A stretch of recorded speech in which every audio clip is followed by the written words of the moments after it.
Welcome everyone to a session Infrastructure and Application Management using SaltStack and VMware vRealize Orchestrator. Just a quick introduction. My name is Pradnesh Patel. I am a product manager on VMware's vRealize suite of the products, our cloud management platform. I wasn't always a product manager. When I started my career in computer science, I started with being IT admin. That was about 10 years back. We didn't have Salt or something cool like that at that time, so a lot of scripts and stuff. I started with IT admin, switched into application engineering, did a lot of things in last decade or so, consulting, entrepreneurship and so, and now I work for VMware as a product manager. With me today, I have also Adi Kulkarni. If you can please stand up, Adi. Adi is a rock star engineer from SaltStack. He worked on the integration piece that we are going to talk about. And I also have Bruce George from our technical marketing team. Bruce is a solution architect on our team. So both Adi and Bruce, even CR in back there, all of these three engineers, they worked on this integration piece that we have available. So how we have structured the session for today is joint value of the solution. So when we are talking in the keynote today, Vipul from VMware a little bit talked about what's the added value we can provide with the usage of VMware products and as well as SaltStack, Salt, right? So we'll talk a little bit about that on the joint value of the solution. I'll present some of the use cases that we are targeting through this integration. I will go a little bit into how that value is translated between VMware and Salt. Then we will get into the second piece of the session. So for the first piece, I'm kind of going to keep it limited because it's all slides. Who likes to see a lot of slides, right? The second piece is main meat of this session, which is a demo piece. So Bruce will walk us through the demo of this integration. He will talk about the architecture and how to execute on this integration.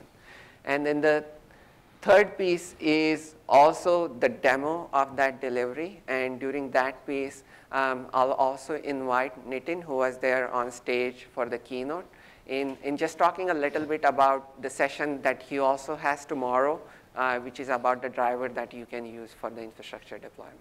Okay?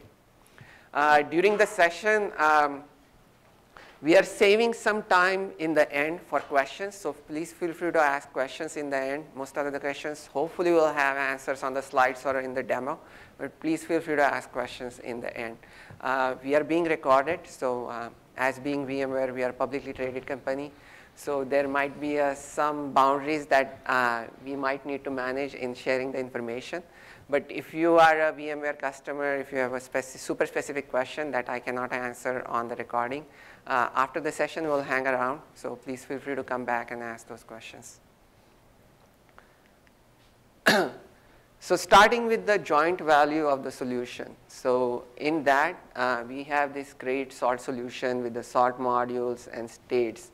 On top of that, how we can add the UI layer to that solution. So on the VMware side, I'll go into the details of the blueprints and modeling capabilities that we have, how we can add UI to the Salt modeling. That's the one thing. The second thing is control through policies. So VMware, we have a lot of policies on, say, vSphere layer. We have a lot of policies on the networking layer. How we can elevate those policies and how you can kind of stitch those together with your Salt deployments and can use those together. That's the second piece on the value side. And then the last piece is published to the self-service catalog. So on the VMware side, we have something called a service UI, service catalog, where different users can just go in, request the different services they have, and they can just consume it without even filing the tickets and stuff. So how you can integrate Salt there so that when it comes to Salt consumption, not everybody in the organization is Salt expert, how they can consume those services through the self-service UI with this integration. So the use cases that we are targeting, I'll quickly touch on this because we covered this in a keynote as well, is a minion bootstrap. So installing that minion through multiple possible mechanisms, so SSH, PowerShell, or whether VMware tools you want to use for that minion installation and also authorization piece through the key exchange. The second piece is more about role assignment and role modification, whether you are using individual states or you are using role mechanism. That should be also possible through this integration. Some of these use cases we continuously hear when we talk with the customers. And then the last piece is basically, okay, you have done your work. Now it's a tier down piece. Now I want to do a cleanup. So say you can always just delete the machines. Your Salt piece is gone. But a lot of customers we talk with, they want to do this cleanup phase separately before destructing the machines. So how we can do the cleanup of Salt minions before actually destructing the machines.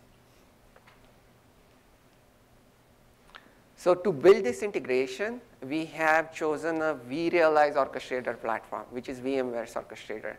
This platform, it has a UI as well as it has an API that you can talk to. So if you want to integrate your CI/CD systems with this solution, you should be able to do that with the API calling. The benefit of going with the orchestrator platform is what we were thinking. We will build this integration in the orchestrator, which is just a platform, so that any other VMware products that you may be using, you should be able to consume that integration through the orchestrator, because all of VMware products talk with the orchestrator. And if you're just using our orchestrator, you should be able to use it through orchestrator UI or just the API. And it gives, actually that platform gives us a couple of benefits. One is the implementation that we are going to show you today. It's extensible. So I know we are VMware and we try to hide our code sometimes, but this is an extensible implementation. So you will see all of the things that we have implemented in the format of workflow. If you need to customize it as per your environment, or you have some specific use case that you want to add into, you should be able to extend that. The second piece is independent of product releases. So again, it's a platform for building integration. It lives outside of the product. So we are planning to host this integration on our marketplace, absolutely free of cost, as well as we have plans to host it on Salt's repository of partner integration as well. So it will be independent of product releases. The benefit of that is we don't have to wait for Salt for their releases. No, just kidding. If there is some new functionality that we want to do here, we should be able to do it quickly and not really wait for big product releases and stuff on both companies' side. And the quick availability of new features. Salt is so fast, spinning out new features every quarter, even every month. Community is very aggressive. So if there is some new features that customers want, we should be able to integrate with that. So before I go into showing that value on top of VMware and everything, I want to spend just a couple of minutes on how exactly this maps into VMware's portfolio. Because you know VMware, it's a very big company. There are a number of different products, and so it's very easy to get confused. So first thing, this bottom layer, which is our infrastructure layer. So you know vSphere, ESXi, vCenter, so compute virtualization. We are also making products in the network virtualization and storage virtualization.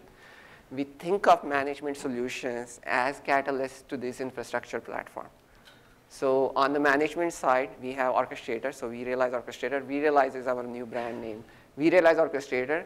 We also have vRealize Automation, which is our automation solution. We have vRealize Operations, which is operation solution, you know, monitoring, dashboarding, doing troubleshooting based on alerts and stuff. And then the last piece we have there is vRealize Business, which is a costing solution. It will give you costing across, yes, VMware infrastructure as well as other infrastructure. So Hyper-V, KVM, IBM software, and all those things, you'll get costing there, even different public clouds. So in that front, I'm going to get a little bit deep into vRealize Automation, because that's where that UI and governance piece lives in. So in the UI piece, we have this Canvas Designer where you can design all of your deployment. I'm showing a UI, but the same thing should be possible through a YAML format as well, you know, infrastructure as a code. So you should be able to define this thing.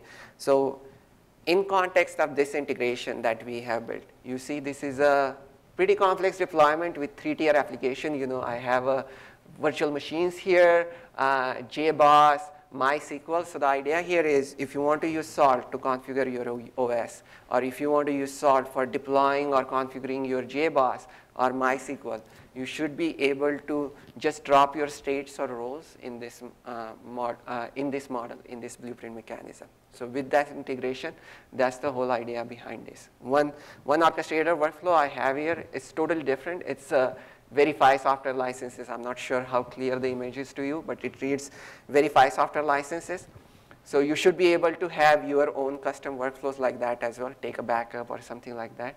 And since this entire integration flows through Orchestrator, you should be able to drag and drop those components. So it's kind of an attempt to give solid UI to SaltStack as well, and also giving infrastructure as a core functionality. That's first piece.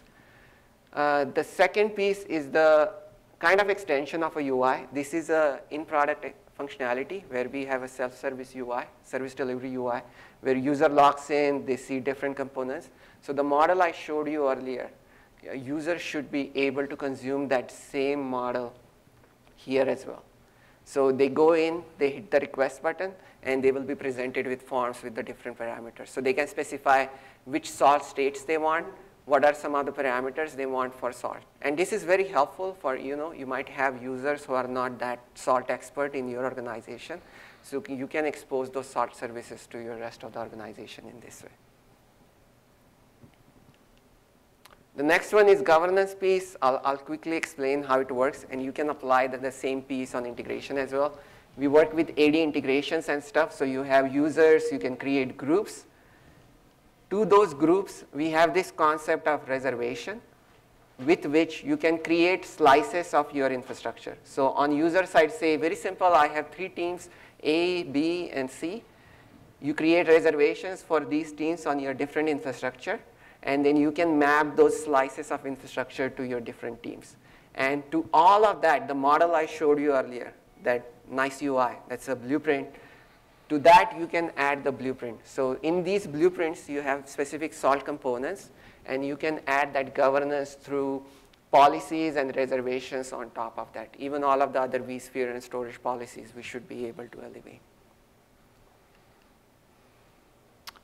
This is something extra. So in addition to some of the vRealize products I explained, we also have a product to create a CI/CD pipeline so that you will be able to propagate different artifacts between different stages.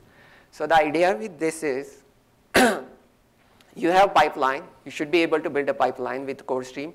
You should be able to do artifact management, dashboard for different pipelines and stuff. In that, you should be able to attach SaltStack or any other different tools. So if you have some specific tasks that need to be run by Salt, you hook up those things in the CodeStream operation, and we should be able to execute those tasks. Right now, you can also do this right now by, say, calling Salt API directly. But with this solution, we have already done some of that work for you. So you can just take it. If you need any extensibility, you can add some more things there. So that's the whole idea. So with that, I'll hand off to Bruce, who will actually get into the details of solution, how the solution architecture will look like. Okay. Please, Bruce. Thank you. And then my slides are next. Yeah, your slides are next. Okay. So I know I'm here to do a demo, and I love doing demos more than slides, but I do have to have a few slides just to talk about the plugin that we've done. We're going to focus on VRO, and then we're going to also take a look at how that would look in vRealize automation. So let's get going. So this is just a layout of the workflows that we're providing in VRO. How many people know what vRealize orchestration or vCenter orchestration? And do you guys use it, or do you just know about it? You're attempting to use it. Do you find it easy, hard? I'm not one of the primary people, but they found it a little difficult just because we lack some of the foundations. Okay. So we're going to go over some of the workflows. The initial will be a package file that you'll be able to load, and I'll show you how to do that today in the demo. The main thing is to be able to connect and disconnect Salt masters, install and configure the Salt menus across Windows and Linux. Do some of the standard accept and delete keys for both, commissioning and decommissioning VMs, and then execute modules and set states. And then we have a couple examples that we include within the plugin that will plug into vRealize automation. Okay? And then just some of the versioning support that we've been testing. We'll be continuing to add more support as we have newer or if looking at older versions. And then just really quickly looking at the architecture. vRealize being what we were focused on building the plugin for.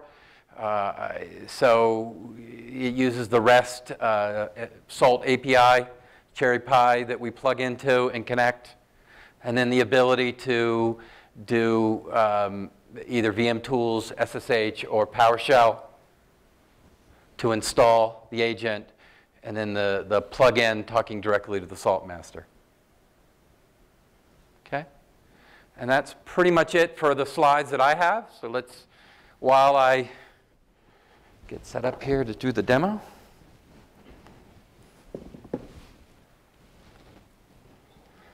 So this is a live demo, so you know. Fingers crossed, right? You hate to.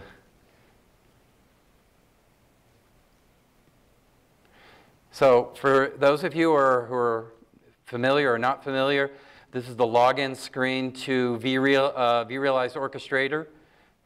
I just have to have a clean platform here. So I'm going to log in here.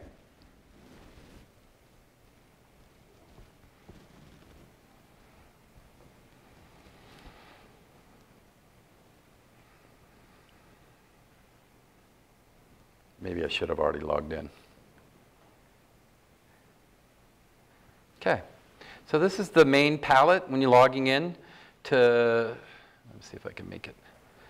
There we go. And everybody can see. Okay. So we want to go into the design area, and we're going to load the package quickly. This is what you get. So you can see that in the library section, you get a ton of, we have hundreds of predefined workflows and actions with all the plugins from Virtual Center to SQL Server, SSH, SNMP, REST, and SOAP. So we're going to go over to the package section, and we're going to load the Salt package. And I already have downloaded it. So we're going to select it, open it. It's going to ask to import and trust provider. I hope you trust what we're doing here. So this is the list of all the workflows that are going to be imported. We're just going to import right in. And just to add some clarification, we are showing you UI mainly, but the same things are possible through API as well. So absolutely. If you want to consume these things through API, it should be possible. Okay. So now we've loaded the package. We'll go back over to our library, and we can see that we now have a SaltStack set of workflows. Going in here, we're going to easily configure by adding a Salt master. So I've already pre-configured a Salt master. It just happens to be on Ubuntu with the Salt API Cherry Pie setup. So we're going to connect that. As simple as selecting the workflow. I apologize, I get going fast and not explaining what I'm doing. I can either right-click or I can select up in the center here, the Start Workflow. It's going to ask for either a fully qualified for the Salt master. I'm just going to use an IP address.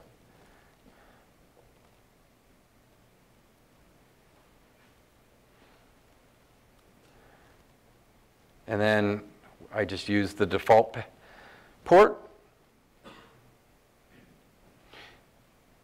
And then this is a common name that you want to add. My Salt master. Click that. It'll go through the workflows and add to the inventory. So basically, we've already connected our first Salt master to it. Just to show you and validate that it's working, I happen to run a ping minion just to make sure. And you can see that you have inventory. You can keep adding more Salt masters, and it can be selected here. Your target type of data, there's various from glob to list, but we'll leave it as the default. And we're just going to put in an asterisk and get a return back here. We use several different, the two different authentications are PAM or LDAP. We're just going to use the local one. So salt admin.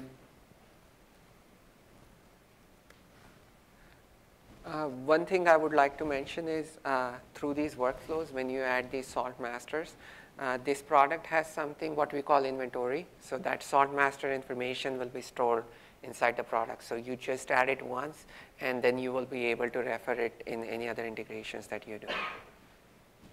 Thank you.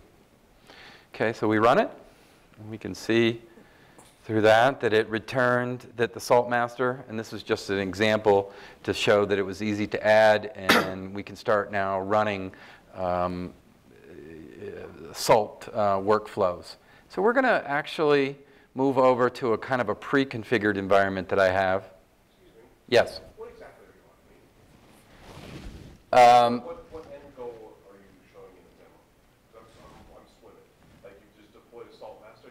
That wasn't deploying a whole virtual machine that's a new salt master and then deploying minions to it, was it? Like what? So that was just configuring the plugin and then tying it to a salt master so it can talk to the salt master. You set up the minion config, and then you set up another job to push it to the minion. So I've just set up VRO, vRealize orchestration, to talk to a salt master. What I'm going to show you next is how you would go out and create a salt minion, right, and through an automation. And then after that, we're going to go over how you would deploy a full-blown application. And so you would automate that through vRealize automation. So. The step that you just took was just to connect VRO to salt. Right, so install the plugin and just connect it to a salt master.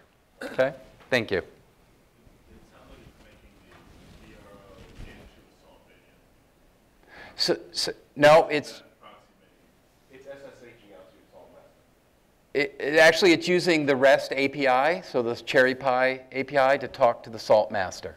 So all we've done right now is we've taken VRO to talk to the salt master. Okay. So the next thing we're going to do is we're going to look at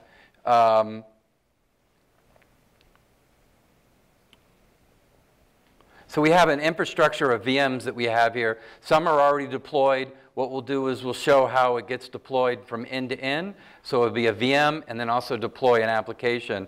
But I wanted to show how that would get done. So looking at some of the workflows, we really split it into three components for building out and configuring minions. So we can create a minion that will actually install that. So some customers want really thinned down templates. Our focus here really is around managing VMs, not so much physical infrastructure here or even ESX. So the templates themselves are very thin and do not have the minion installed on it. So this function here, right, will then go out and create, basically log in through SSH, VM tools, or PowerShell.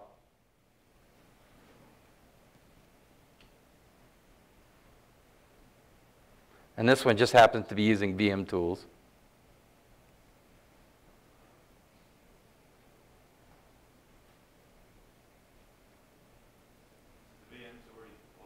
So these are, but I'm going to show you how you would do it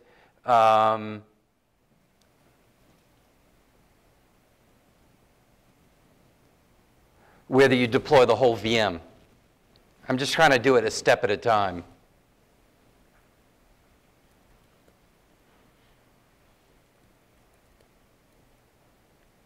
And I'm just putting in the root password. And no arguments are needed here. And I'm just going to run this right now. And this will go out and start installing and configuring it so that we can configure it. So now, while that's running, the next piece would be to configure the salt master. Let's say some companies just want to configure the salt master, but already have the minion already baked in the template. You would only run this configuration to configure which salt master that you want to do. So let's see. It does take a few minutes to install, so that's why I was going to run through the next piece. So this would then install here, right? Based on the Salt Master, you would select the VM again, and it would then just configure the Salt Master that it would be assigned to.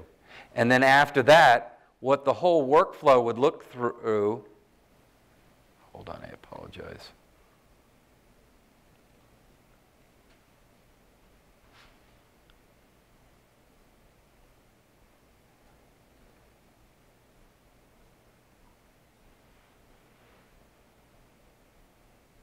So this workflow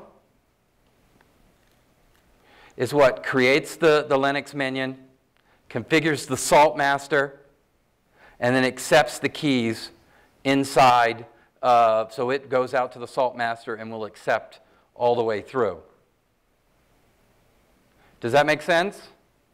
Any questions there? That does, like I said, takes a few minutes, so we'll come back and take a look at that in just a few minutes. So one of the things that we can do is once all of your Salt minions are set up, through VRO, we can also run execute modules. So I already have some pre-configured ones here. So Yes. couple of things I want to add. We are showing you different workflows, so like pieces. But say in your organization, if your cases are, okay, I want these pieces only, and I want to execute this in a one flow, you can combine all of these pieces together and have one giant workflow. So it will be like one automation workflow to cover all of the use cases. That's one. And then the second thing is, I think now Bruce will show you some of the specific modules. But how this integration has been written is you should be able to use any of the modules. So we are not limiting on the availability of modules or anything like that. Okay, so it's actually gone out and installed it on that VM. You can then now execute it to go out and configure it for that specific Salt.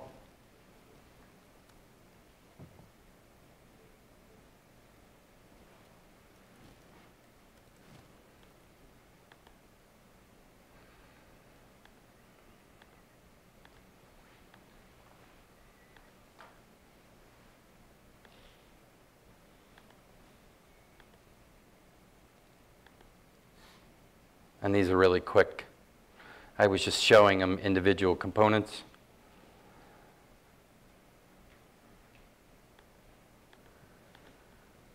And again, this will just restart the service.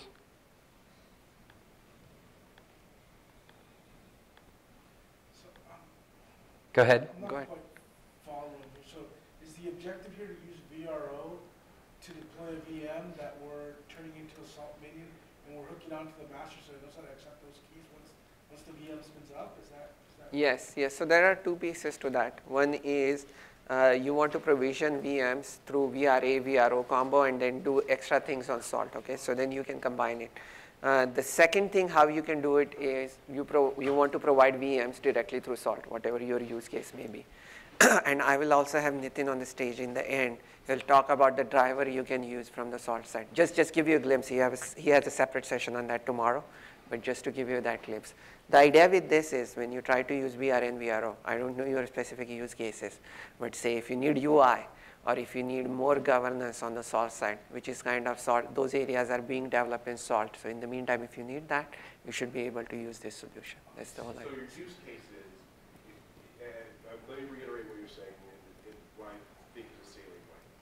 If your use case is that you have your VRO shop, and you've already got your RBAC set up so that you have users provisioning their own VMs and kind of doing their own self-service, you can allow them to hook into some existing SaltStack infrastructure that may be controlled by somebody who has more rights or something like that. Because right now what you showed us is basically how to replace VRO with Salt. No. It's not that. It's a bridge. What we are showing you is a bridge between VMware and Salt right now. So if you are using VRO, how you can consume those services and say some of these things I talked about during the slides. So if you want to expose those services for people who are not Salt experts and stuff, that's what we are showing you. The idea with that is, so this bridge, you can walk in both directions, right? You can go from VRO to Salt. You can also walk from Salt to VRO. So Salt to VRO is a driver. VRO to Salt, it's a UI piece and an orchestrator integration that we are showing now. So the first walk we are showing right now. Tomorrow, I think Nitin in his session, he will show that walk from Salt to VRO or VMware as well. Question there? I think one of the same questions you have, I can answer that. Sure. With RDOC, that's for the top level, when he was talking about the blueprints. The blueprints are tied to workflows.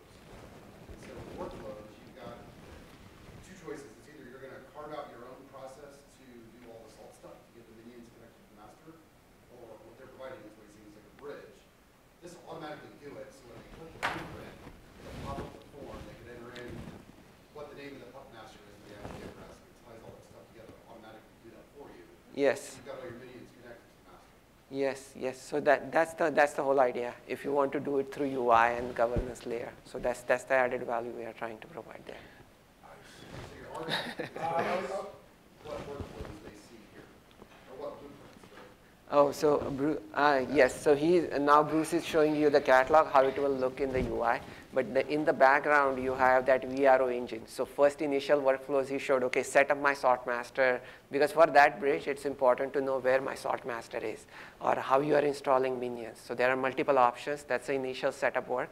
Once that's done, you can go into the UI and use the governance and all of those things. Okay. So I was thinking of the inverse. I want to use Salt to be able to, and I guess this is more of a Salt cloud, or use Salt to be able to self-provision or spew off, states to provision VMs. Yes. And how those VMs existed in vSphere and all that stuff. So Yeah, so you can do it that way as well. So if your VMs are already... that's not this workflow, right? So there is a workflow for that as well. So for example, imagine your VMs are already created and now you are using Salt. So there are multiple ways on consuming those VMs. You can either use Salt Bootstrap just to get the node bootstrap. But in addition to that, if you want to say, there are different customers, everybody has different use cases. If you want to use, say, VMware tools or PowerShell or something like that, you can just take the workflow and use that as well. Sorry to interrupt you, Bruce. So the end goal here is to reiterate. I was showing you sort of the low level, starting how we install the plugin and tie to the Salt Master. But the end goal really is to be able to provision a full application. We're using VRA to actually build out and deploy the VMs. And then on top of that, we layer on the Salt minion to do really the OS level and application level deployment. That's really the goal here. Yes?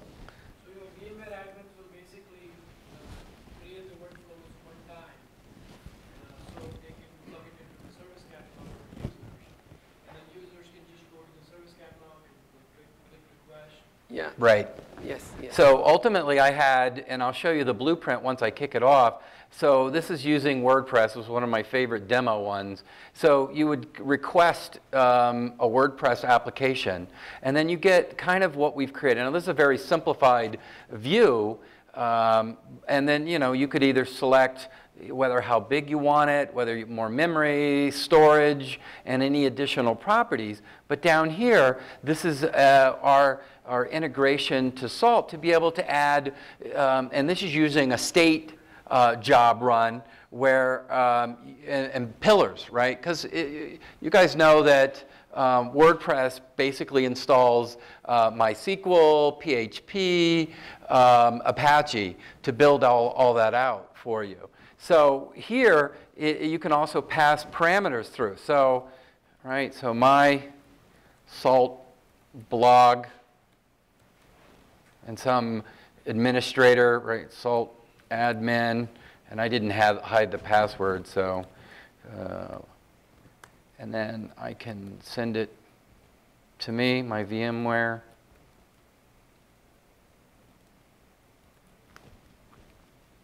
And then I can submit that, and it's covered up, and you're exposing you. And whether it's your admins or your customers that want to order these platforms, it can be WordPress, it could be any type of Windows type application, all combined to be able to deploy that. But we can also do additional. But let's quickly look at the request, and as it's building out, it's going to run some of those workflows that will actually go out and install the minion, component, register it with the master, and then kick off the job. So let's quickly take a look. So you can see that it's in progress right now, and at some point it will build out another VM here, and we'll come back and take a look right there in the GUI for Virtual Center.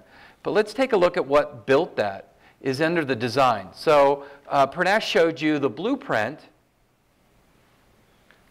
So I showed you one of the model blueprints. Say if you want to use that same blueprint with the Salt integration and stuff, this is very simple, but this is how it would look like. You'll take that workflow that has been built as integration. We would drop that there. Depending on your use cases, which workflows you want to consume, you can just drop those in the model. So we're using Virtual Center, but you could see we could use KVM, OpenStack, or any of the other platform types. Those are dragged in and configured here. The component that was for Salt is to be able to tell it that this gets provisioned first, and then we're going to invoke a state change using a WordPress pillar. Okay? And then these are the input values. Now, granted, you didn't see VM there, but this gets passed when this gets created, whether it's this or, again, any of the other components underneath. We can also layer on additional networking and other components to this, right? Security and networking. Again, this is relatively simplified here. Any questions about the components that we add here? All of this can be exportable into a YAML type format and stored in versioning for these blueprints. Yes? So, yeah, what does that do to your underlying pillars and your state? So the question is, what does this do to our underlying pillars? Yeah, because you just said you're passing all that data back to a salt pillar, right? Absolutely. It's got a password in it, so you've got a secrets problem. So is that a GPG encrypted pillar that you're passing the data back to? Okay, so then you're applying something to the state of that machine with install application, install WordPress. What is the state file end up looking like? Or are you just running command dot, like basically it just applies the state via the salt command? Yes, your last statement. So, right, Adi, do you want to, can you handle? Sure. Sorry, go ahead. The way that this formula is run is using state.sls, and Right. The pillar gets passed, like Right. you said. And it is the community WordPress formula, and this makes sense. /WordPress, yeah. Okay, so if I wanted to go in and rebuild this machine, because maybe got hit with, bad Microsoft patch or who knows what, something we couldn't roll back, right? There's no, is there not a defined state for that machine inside the Salt? Or is it just ephemeral where you're just adding stuff to it and it never really makes it back into a YAML in your state tree? You would have the state on the salt master if that's the. I'm trying to No, understand. it's Right, so not sure. let's say I have we run a situation all the time, right? We have a state called SQL Server, right? And 3 months down the road, it's got 10 terabytes of data on it. And we want to add the Oracle client because somebody wants to do link servers to an Oracle database or something. So you can come in and you apply the configuration into the state that says add the Oracle client into this particular machine.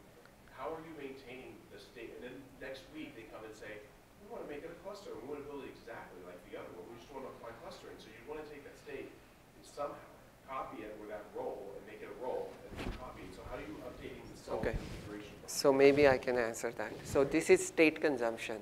We are not modifying actual states. So how do you build a state from something that you've already got built? Like how do I go out and say, this is what this guy is? Yeah, so the whole idea with that is in your state tree. So you gave the example of Oracle patch or maybe something else you want to do. Right. We are not going in and modifying your states. You figure out that problem, okay, this is how I'm going to fix it, this is the modification, and then you consume that basically in this model. So suppose you have this exposed on that service catalog, your users are consuming it. You change that state in there, it will be changed for your users as well. So, but you still have a problem where you're managing drift between what's being done and what's configured. Yes, so for that, whenever we give you functionality to specify which states to add, we do a query to sort master and get list of all of your states. That's how we stay in sync, and then we will pull the states. Okay. So we won't add new states, we'll pull whatever states you have in sort master, and you will be able to consume those here. Are you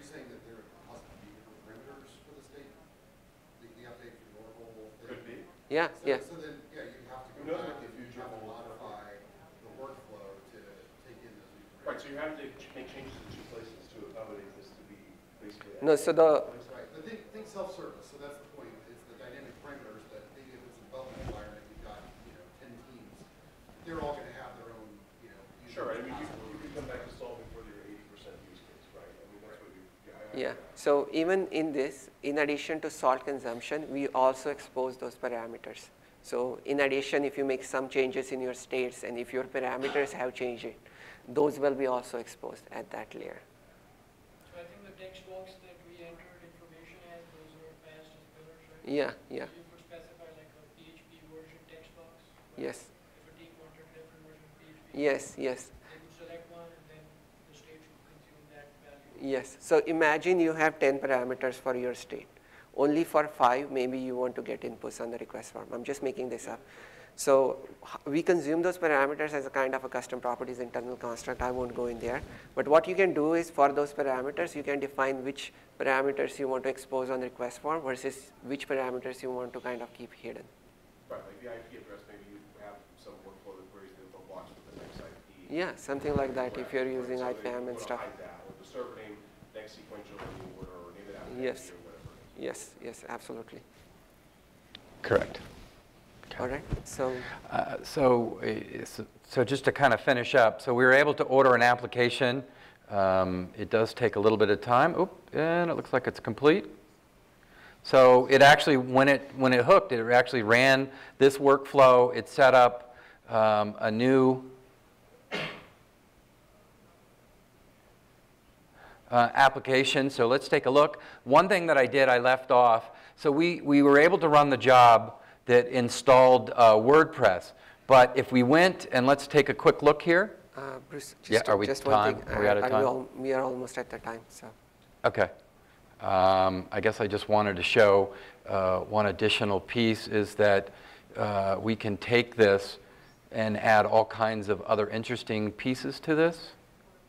Yeah, so Because this I is the didn't turn request off, form that we are like showing. day 2, I did not turn on access to port 80. So if I were trying to go to 151. So you want to do lifecycle actions and stuff. For example, change the module. Right-hand side, you'll see the modules and stuff. So Bruce, I want to invite Nitin over as well. What? Just we're done? Yeah. Okay. Okay, great. If you guys want to spend more time, I'll be over in the VMware pod to show more. Yeah, we are So- running a demo there as well. So if you have specific questions, we'll be able to take those questions. Just the last piece, Nitin, if you can please come on the stage. So I think we talked about that bridge. So going from Salt to VMware as well.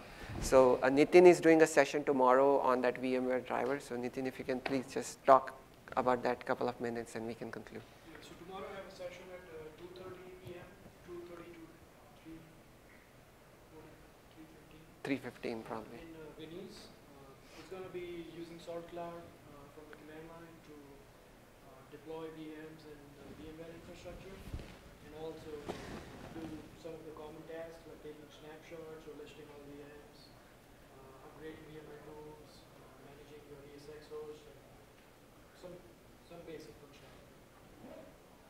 So yeah, if you're interested, if you have a VMware department and you use Salt, All right. I don't want to steal time from the next session. So thank you so much, guys. We'll hang around for a bit, about 10-15 minutes. So if you have any specific questions, meet us here. Thank you. Thanks so much for being with us in this session.